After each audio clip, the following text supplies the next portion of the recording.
G'day, Michelle, and hello to everyone. Good to be here. Thank you so much for coming on the show today, Glenn. We're so super excited to be having you and so excited to be talking about some of the insights with even in the pre-chats, everybody, I've been hearing so many pearls of wisdom that I know Glenn is going to be sharing with us today. So those of you that aren't aware of Glenn, well, he's got a very long and distinguished career as a leadership specialist, doing lots of programs as a speaker, of course, as well, running different training programs throughout Australia and globally. But before I talk too much about that, I'll let Glenn explain. Glenn, how did you come into the business of speaking and presenting and being a leadership specialist? Well, it's really interesting that, I mean, if I went to my guidance officer at high school, they couldn't say, oh, you should be a professional speaker, because the job did not exist. All I knew, and born and raised in the red dirt of Kalgoorlie, so there's something about that grit in me, I guess, that I love. But I knew that I wanted to teach. And I ended up teaching English, history and economics. And in many ways, I still do. But my teaching, I knew I wanted to teach for a couple of years, and then I was going to hit the road. I wanted an open road. I'd read Jack Kerouac's On the Road. I'd listened to far too much Bob Dylan.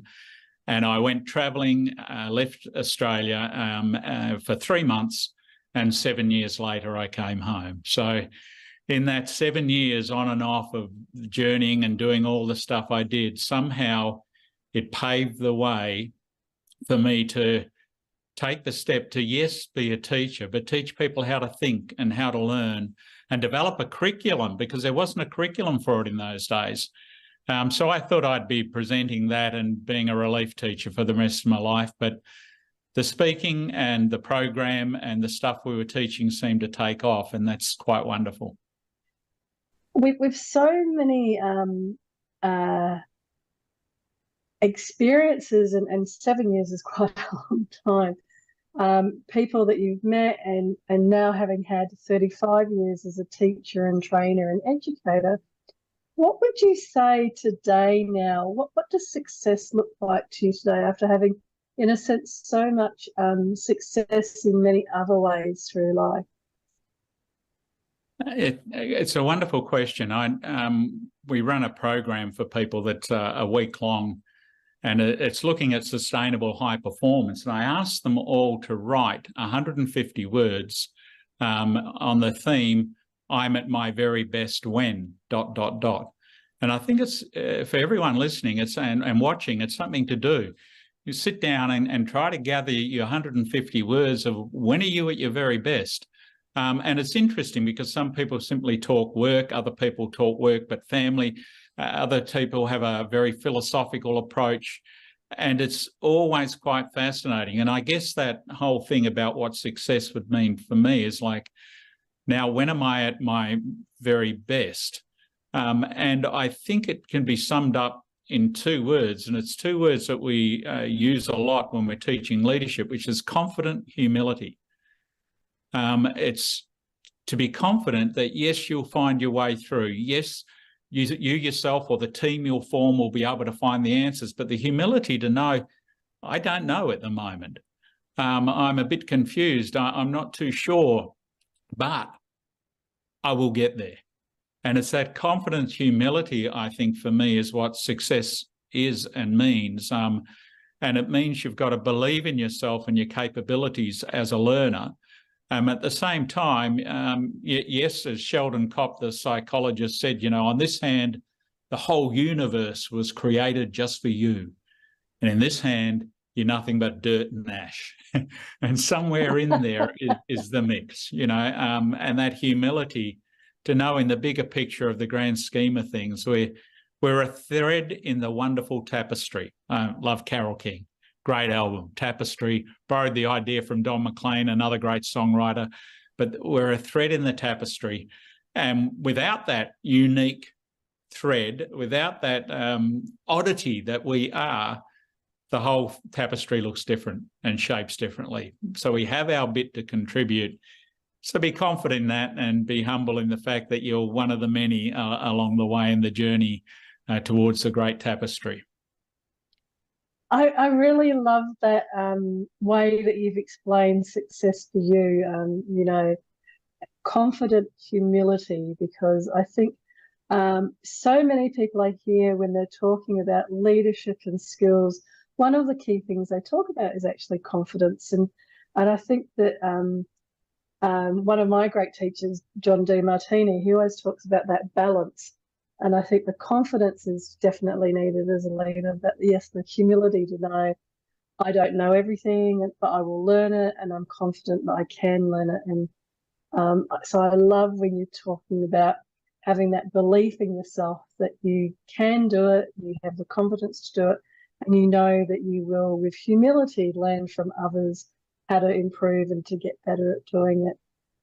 With so much knowledge and wisdom, and that's what I really hear, wisdom in this space. What do you think are the key things that you would share with people then around them creating their own successful mindset? Well, I guess everything for me is literal and a metaphor. So that's with a backpack or crayons or whether it be a jukebox. I can't help but reference music. My dad, Jack, played 8 different musical instruments, all by ear, a carpenter by trade and a musician 3 times a week. And at times when he wasn't getting work as a carpenter, the only money we had was coming in because Jack could play the drums and every other instrument that he could play. And I think I inherited and my brother and sister too, we got from Jack this ability to think in words and song and musically. So I guess for me, there's a jukebox in there for us all. And one of the songs on the jukebox would be way back when we were super fit and Jane Fonda was doing what she was doing, Olivia Newton-John had a headband on and was singing Let's Get Physical. And it's one of the things that we teach. We have to be moving. As human beings, I mean, the Starrett couple, wonderful physiotherapists and writers and podcasters, they're built to move. We're built to move. We're not meant to be sitting at a screen only doing that. So if you've got a lot of screen time in your job, get up and move and walk and shift and go and talk to people. So let's get physical, let's get movement. John Ratey, the psychiatrist tells us that the need to get the body moving for the chemicals in it. Now, I used to run marathons because I guess I needed a lot of movement to get a lot of chemistries happening for that happiness. These days it's swimming. No knees left from marathon running and Australian rules footy, but let's get moving. So for me, one of the things of a mindset is actually physicality and movement. And with that, I guess if we go back in time a little and we move to one of my favourite songs. Now, if I'll give you the title and see if you know the song. This would have been before your time, but if I say Little Things Mean a Lot. You gotta go onto Spotify and listen to it. So written by Edith Lindemann, and she's in the Hall of Fame of songwritings, but she might have come up with a philosophy. Ben Lee sings, I love pop music, it's philosophy you can dance to. And this song gives us a philosophy. Little things mean a lot in your relationship. You know, yes, I've been a speaker for 35 years. I've also been married to Lindy for 35 years. Little things mean a lot. In leadership, little things mean a lot. How you do the little things, that attention to detail for people, that nuancing for each different person. You know, so let's get physical, be moving, but also have the kind of mind that looks at the different needs of human beings and know that little things, they can lead to big things. Little things mean a lot. I really like that. And one of the songs that I actually have on my phone, which I don't normally talk about, which is quite funny, because it's one of my ringtones for waking up in the morning, is a song called Every Little Cell in My Body is Happy. Every little cell in my body is glad. I'm so glad. I'm so glad. Every little cell in my body is happy. And I understand it. I did a leadership course in the US a few years ago, and for the movement part, we were actually doing that. We were moving and listening to this song. So I know that it has that memory muscles as well. So I love the you starting with one of your key tips as being around this movement. I think when people think about creating a successful mindset, they don't necessarily recognize the holistic and that how important it is, the movement to shift your energy, get the blood pumping, get the oxygen pumping through your body. And so in this sense, if it's like a car and the engine, an engine in your car, what you're doing with the movement is you're tuning up your engine in your mind by doing that movement, feeding it blood, feeding it oxygen, and all of those things for the engine of your mind to kind of turn over, if you like. I was trying to think of a song then for you, but I can't think of a song that refers to your mind as being like an engine in a car. Maybe we could make one up, Glenn. Well, there's some that come to mind, but when I first started teaching, I was asked to teach at a wonderful high school in Western Australia called Wanneroo Senior High School. Now, it was a government high school, so in those days, they never had handpicked staff, but this was going to be a handpicked staff for a state experiment, a lighthouse school. And Glyn Watkins, the principal, Order of Australia, Glyn Watkins, at Glyn's funeral service, they quoted me saying that if I could have 10% of the legacy of what Glyn Watkins would leave behind, then I'd feel I'd led a successful life. This man was just phenomenal. And what he used to do is he would say things like, oh, Glenn Janet, let's just go for a stroll. And we'd go for a stroll. We'd walk side by side, through all kinds of weather, up to the top oval. And it was years later that I discovered Einstein didn't have meetings, he only had walks. Steve Jobs didn't have meetings, he'd go for a walk. So when you're walking, you're side by side, you're not facing each other. And if you're conversing and facing each other, when there's silence, it becomes a bit difficult. Or it's, we're not quite sure what to say or where to fill it, or we just fill it in with stuff. But when you're walking, you can have silence for a while. So Glenn would ask a question or say something, and then we'd think about it, and then we would talk. And it's one of the things we say for a lot of folk. It's a lot less threatening for some human beings to go for a stroll and have a chat. And you can learn so much more from them by doing that, rather than sitting in the interview type situation, which sometimes can be quite confronting. But, the power of stroll. So the song we'd throw in is 1927, a hit song that became the song of the Great Depression. We ain't got a barrel of money, maybe we're ragged and funny, but we'll travel along singing a song side by side through all kinds of weather. It doesn't matter if the rain should fall. It's a song we now know of thorough-minded optimism. In modern psychology, it's not about Pollyanna or all life is sweet. Life can be brutal.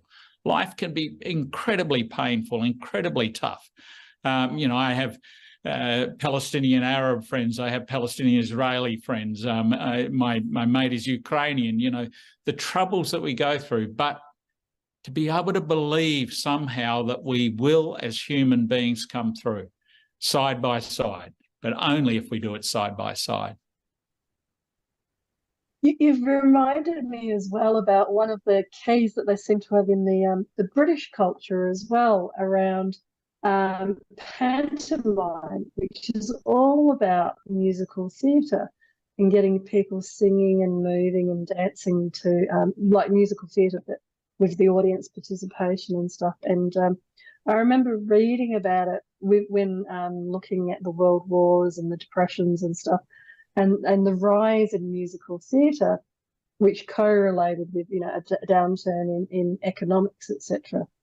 So I really love how you're describing singing a song and side by side, but that key element which people that are looking at these studies and what works when people are going, or societies are going through tough times. And one of those things is that singing, that camaraderie, and that optimism that comes from moving, and that I think when you're kind of stuck and staying still in that fear and in that scared spot, one of the biggest ways to get out of it is actually to move, and that's where singing and moving and also, as you were talking about the meetings, having meetings where you're walking along side by side, I think that's very true. Having people relax more around you so that they can open up and feel relaxed as they're walking side by side, not, as you were sharing, feeling confronted in an interview kind of situation where people are sitting across the desk staring at them, and kind of and also having maybe perhaps that pressure of come up with the answer or tell me what I should do or whatever it might be, because they're looking directly at you across the table, as opposed to going for a walk and co-creating solutions in a sense. Yeah, and wonderful what you pick up on in terms of music, etc., because a couple of years after I got back from my travels and my world shifted and changed, I was being interviewed on a television program about my travels, and the producer of that television program and director was a young woman by the name of Lindy Hawkins.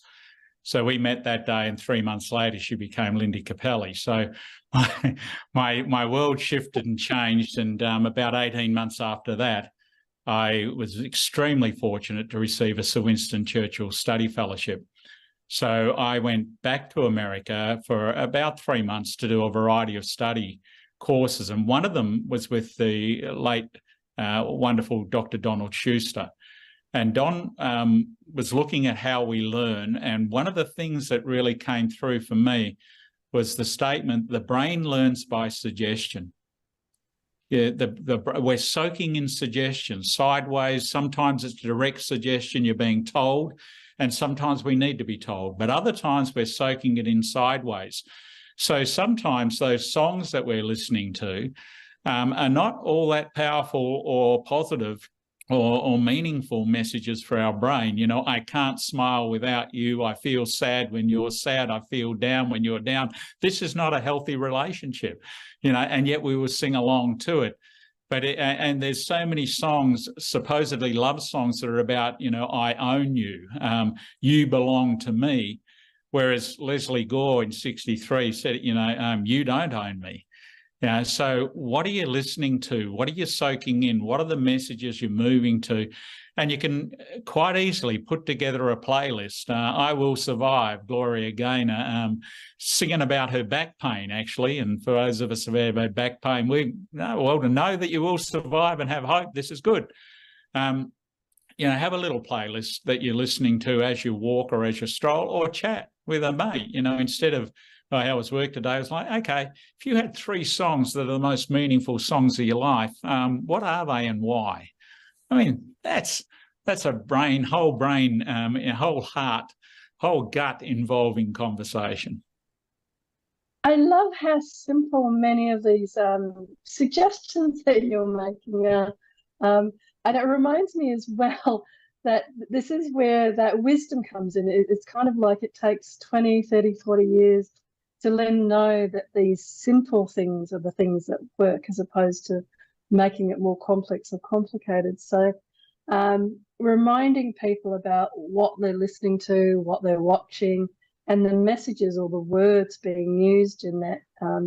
You reminded me that many people I know have stopped watching the news because of the negative imagery and messaging, etc. If you listen to it, you know, you could still start to feel quite concerned about the world and less optimistic, as opposed to balancing it out perhaps, or even looking more at what is being done positively in the world and the steps that mankind is doing in terms of technology in other areas. But I love the different songs that you're sharing, and you are a bit like a jukebox of, you know, give me a song to kind of think about. Certainly, it always it connects back to that.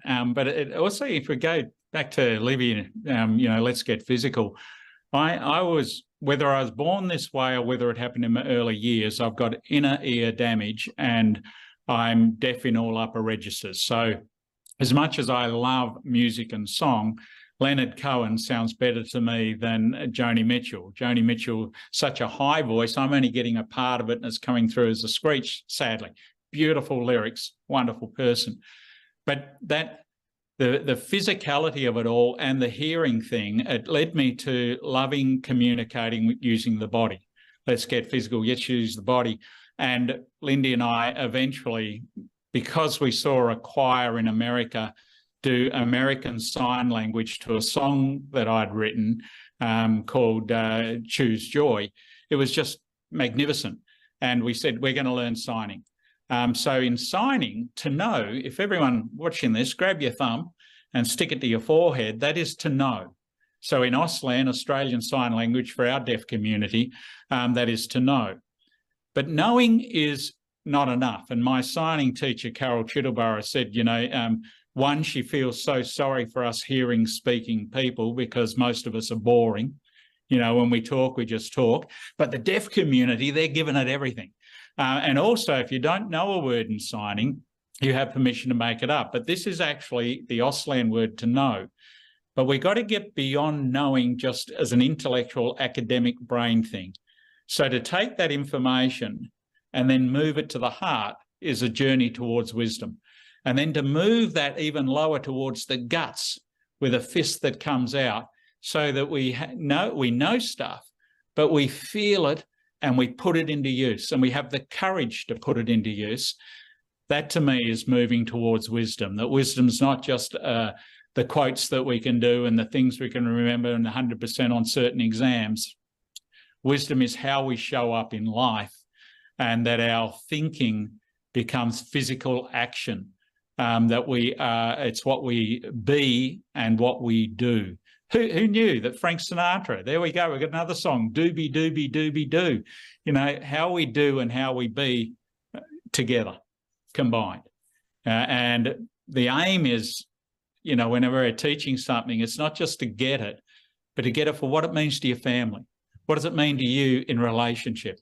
What does it mean to have the courage to go a little bit step further and really form deeper relationship with the people that we love? So I guess success is not just about success in life, it's success in learning how to love. Wow. And now we've moved on to relationships, and gee, there's a whole jukebox of relationship songs out there. But to come back to your fabulous points about, the I know and the heart and then the gut, and understanding that integration again.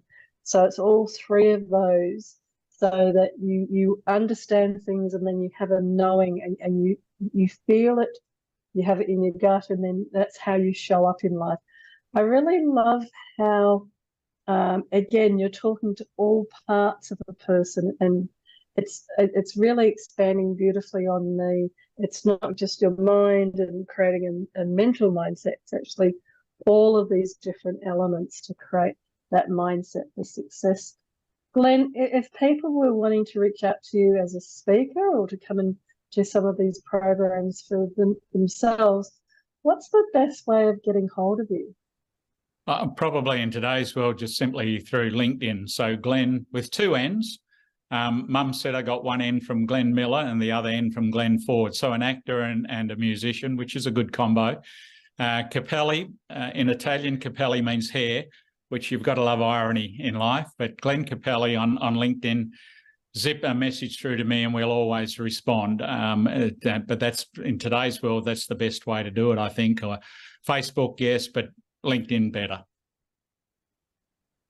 Fabulous. And I love this question. And given, I'm super thrilled with what background, 3 months turned into 7 years, working on a kibbutz, being a teacher, growing up in, bush and having a dad that role modelled, that perseverance and that resilience in a really positive way.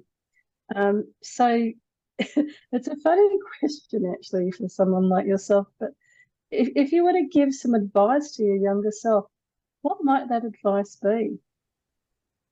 It's an interesting one to ponder, because around about the age of 10, my brother was older, my sister a lot younger. We left Kalgoorlie because Mum got quite ill, and she ended up coming. We had to be in Perth because there was no psychiatric care in Kalgoorlie. So we had some challenging years. Mum's dad, my papa, was in and out of Greylands, a mental institution for what they called in those days manic depression. And Mum kind of mirrored that for some years, but somehow found a way through. And somehow Jack and Joan, my mum and dad, found their way through. And somehow we found our way through. So my advice to a young me is would be, I don't really know, because I think all of that hardship that we had enabled and empowered me to learn what I needed to learn. And if somebody had come in with a piece of advice for me and helped me get through a bit quicker, then maybe the confidence would have gained and the humility wouldn't have. So I needed that kind of learning, but I think I appreciated then just how many other people there were in my life, our nana, other folk who were really, really good for us and were good to us. But I also would say that I was a lover of words and not so much a lover of numbers. So I guess maths was always a bit boring to me. So my advice, I wished one of the teachers who was teaching maths had said, listen, this is puzzle solving. This is a puzzle. I love puzzles. I would have embraced that. And therefore, I would have got on that a little bit quicker than what I have embraced. But no, I think somehow my learning needed to take the time that it took, and it needed to have the hardships that were there. So, the young me, I think, would look at the older me now and say, hey, Cap, you're never too old, mate. Keep on learning. You can learn that maths now. You can play the guitar now. Pick up another language. Go on. So the young me would be very encouraging to keep on learning, I think. I love that, and I love how it's come back to that message about keep on learning, and I think that's such a key one. And the whole life's journey and family journey, from a small country town to Perth, the big smoke, and the experiences and journeys and the hardships, the real hardships, with your mum going on her own journey at that age. I can really hear, again, that the word that keeps coming to mind is the wisdom that you have gained through understanding that this journey and these hardships were all part of a bigger reason, a bigger part of you learning and growing through all of that. Glenn, it's been such an absolute pleasure having you on the show today. Thank you, and to everyone listening and watching, to take the message of the younger me and keep on learning. And the fact that they're actually listening to this and watching this and engaging with you means that they're doing that. So good on you. Thank you.